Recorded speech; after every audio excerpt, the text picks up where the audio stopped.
Hello friends, ഇന്നത്തെ എൻ്റെ video ഒരു വിഷ്ണുമായ ക്ഷേത്രത്തെക്കുറിച്ചുള്ളതാണ്. തൃശ്ശൂർ പെരിങ്ങോട്ടുകരയിലാണ് ഈ വിഷ്ണുമായ ക്ഷേത്രമുള്ളത്. നമ്മൾ കയറി ചെല്ലുമ്പോൾ തന്നെ അതിമനോഹരമായൊരു കുളം ഇവിടെ ഉണ്ട്. ആ കുളത്തിൻ്റെ അവിടെ നിന്ന് നേരെ അങ്ങ് മുന്നിലേക്ക് നോക്കിയാൽ ഇതാ ഗോൾഡൻ കളറിലാണ് ഈ അമ്പലമുള്ളത്. കയറി ചെല്ലുന്നിടത്ത് നിരവധി പ്രാവുകളൊക്കെ ഉണ്ടായിരുന്നു.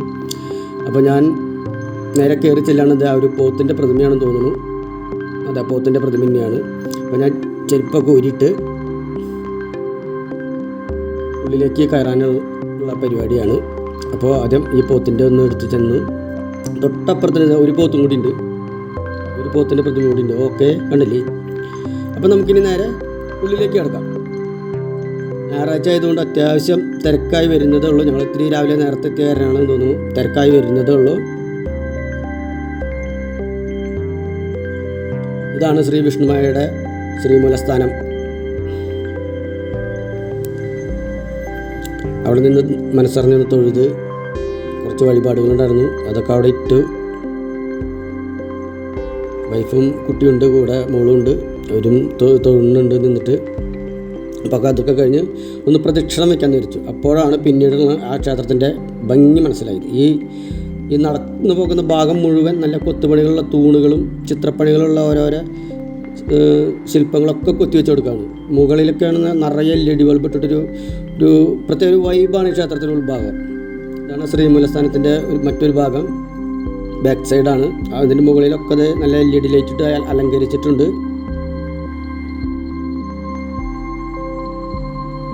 നമുക്ക് ഒന്ന് പ്രദക്ഷിണത്തിൻ്റെ ഒരു ഭാഗത്തേക്ക് എത്തിയിട്ടുള്ള ഞാൻ വീഡിയോ എടുക്കാൻ നിൽക്കുകയാണ്. ഇനിയൊരു 2 ഭാഗം കൂടി ഉണ്ട്. ഞങ്ങൾ രണ്ടാമത് ഉള്ള ഭാഗത്തേക്ക് കിടക്കാണ്. ഇവിടെ നിന്ന് അടിപൊളി ചിത്രപ്പണികളും മുകളിലൊക്കെ അത് പൂക്കളൊക്കെ ഉണ്ടാക്കി വെച്ചിട്ടുണ്ട്. ഇത് മറ്റേ തുള്ളി കൽപ്പന കേൾക്കുന്ന സ്ഥലമാണ്. പക്ഷേ നമ്മളത് ഇരിക്കുന്ന തുള്ളൽ കേൾക്കാൻ നിൽക്കുന്നില്ല, കൽപ്പന കേൾക്കാൻ നേരെ പോവുകയാണ്. ഇപ്പുറത്തെ അടുത്ത സൈഡിൽ ഇരിക്കുന്നവർക്ക് തുള്ളി കൽപ്പന കേൾക്കാൻ ഇരിക്കുന്നവരാണ്. ഇനി ഇവിടെ ഒരു 2 നാഗക്കാവുണ്ട്, അവരെന്നാണിത്. ഇനി പറഞ്ഞ കൂടി ഉണ്ടെന്ന് പറയുന്നത് കേട്ടിട്ടുണ്ട്, അത് കണ്ടിട്ടില്ല. പലം വെച്ച് വരുമ്പോൾ കാണുമെന്ന് വിചാരിക്കുന്നു. വൈഫും മോളും കൂടി മുന്നിൽ നടന്നുകൊണ്ട് പ്രാർത്ഥിക്കാൻ നിൽക്കുകയാണെന്ന് തോന്നുന്നു. അവിടെ ഒരു ഭഗവതിയുടെ ഒരു കുട്ടിക്ഷേത്രമുണ്ട്.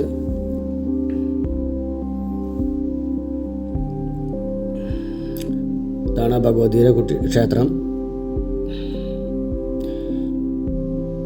വൈഫും മോളും തൊഴുകയാണ് അവിടെ നിന്നിട്ട്. ഇതാണ് ഞാൻ രണ്ടാമത് പറഞ്ഞ ആ സർപ്പക്കാവ്. ഒരു പെട്ടെന്നൊരു പേടിപ്പെടുത്തുന്ന അന്തരീക്ഷമാണ്. ആകെ അടച്ചിട്ട് കൊടുക്കുകയാണ്, അതൊന്ന് തൊടാൻ പാടില്ല എന്നൊക്കെ അവിടെ എഴുതി വെച്ചിട്ടുണ്ട്. അപ്പോൾ അങ്ങനെ ഉള്ളിലത്തെ ഞങ്ങളുടെ തൊഴിലൊക്കെ കഴിഞ്ഞു. ഞങ്ങൾ ഇങ്ങനെ ഇനി പുറത്തേക്ക് ഇറങ്ങുകയാണ്. അങ്ങനെ ഞങ്ങൾ പുറത്തേക്ക് ഇറങ്ങി. അപ്പോൾ ഞാനിത് പുറത്തേക്ക് ഇറങ്ങി. നമുക്ക് ആ പോത്തിനൊന്ന് തൊട്ട് കയറിൽ വെച്ചിട്ട് ഞാൻ ഇറങ്ങുകയാണ്. ഇനി നമുക്കിതിൻ്റെ പുറം കാഴ്ചകളിലേക്ക് കിടക്കാം. എന്താ പോത്ത്!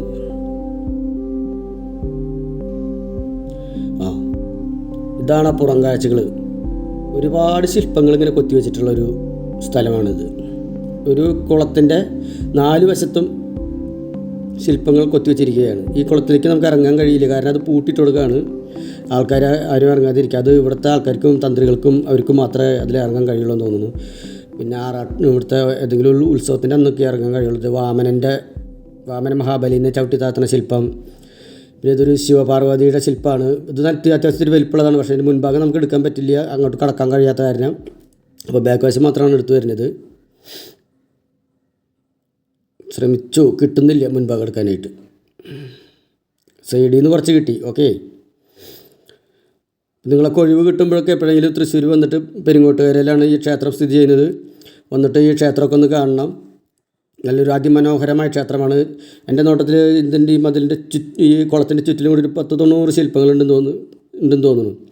അപ്പോൾ എൻ്റെ ഈ വീഡിയോ ഇഷ്ടപ്പെട്ടെങ്കിൽ ഒന്ന് ഹൈപ്പ് ചെയ്യുക, കമൻറ്റ് ചെയ്യുക, ലൈക്ക് ചെയ്യുക, പിന്നെ ഒന്ന് പറ്റുകയാണെങ്കിൽ ഒന്ന് സബ്ബും ചെയ്യുക. ഇതുപോലത്തെ അതിമനോഹരമായ അമ്പലങ്ങളുടെ വീഡിയോയുമായിട്ട് ഞാൻ വീണ്ടും എത്തുന്നതാണ്. അപ്പോൾ ബാക്കിയുള്ള വീഡിയോ നിങ്ങൾ ഇരുന്ന് കാണുക. പറഞ്ഞ പോലെ ഒന്ന് സബ് ചെയ്യാൻ പറ്റുന്നത് സബ് ചെയ്യുക.